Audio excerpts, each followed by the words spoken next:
My sons, have you ever wondered how so many people become rich through stocks, through cryptocurrency, through NFTs, through collectibles, through cards, through things that yesterday nobody cared about but today people spend fortunes upon? They see others making money and ask, "What am I missing?" Then they enter the same race, hoping to become king themselves. But few stop and ask a simple question: where does the money actually come from? Look carefully and you will see a pattern older than nations. A man buys something for $10 because he believes another man will pay 20. The second buys for 20 because he believes someone else will pay 40.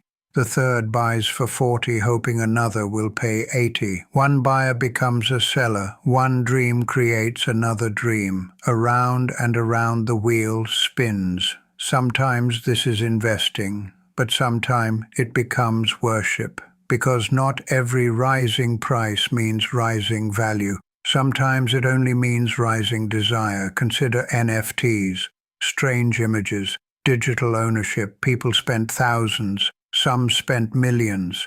Did the image feed the hungry, shelter the poor, heal the sick? No, its value came from belief.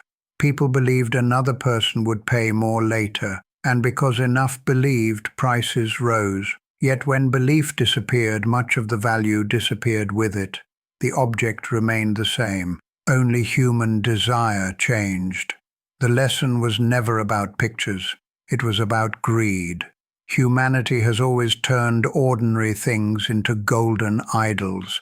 One generation worshipped land, another worshipped gold, another worshipped status, another technology. Ours often worships numbers on screens.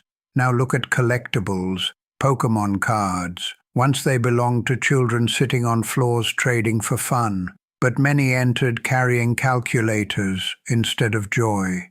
Shelves emptied, boxes stayed sealed, cards were graded and stored. A child's game became a machine for profit. The cards were not the problem. The heart changed. Scripture never condemns wisdom, business, or investing, but it repeatedly warns about becoming mastered by wealth. Ecclesiastes 5:10 says, "Whoever loves money never has enough. Whoever loves wealth is never satisfied with income." How true this becomes. A man says, "If only I had 10,000. Then he wants 100,000, then 1 million, then 10 million. His possessions increase while satisfaction retreats. He drinks deeper yet becomes thirstier. Jesus warned in Matthew 6:24, "You cannot serve both God and money." Money itself is not evil. Money can build homes, feed families, and bless others. But once money becomes identity, it becomes a master. And masters demand sacrifice. People sacrifice peace, relationships, integrity, sleep, time, character. Why? Because people do not truly seek money. They seek what they believe money gives: security, respect, freedom, power, significance. But fear grows beside wealth. The man afraid to lose $10 becomes the man afraid to lose 10 million. Paul wrote in 1 Timothy 6:10, "For the love of money is a root of all kinds of evil." Notice, not money, love, because greed changes a person slowly. First they watch the market, then they obsess over the market, then their emotions follow the market, then their identity follows the market. A green number gives joy, a red number steals peace. How strange to hand your soul over to a graph. Look throughout history. Kings died, investors died, collectors died, rich men died, poor men died.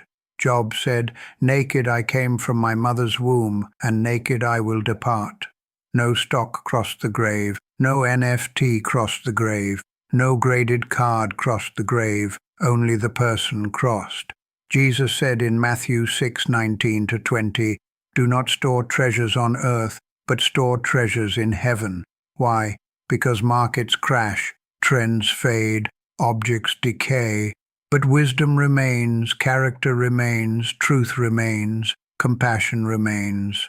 So I ask you, my sons, if tomorrow every market vanished, if every stock became worthless, if crypto disappeared, if collectibles became cardboard again, would you still know who you are? For the man who always needs more will never possess enough, but the man who learns contentment already wears a crown, and that, my sons, is a wealth few ever obtain.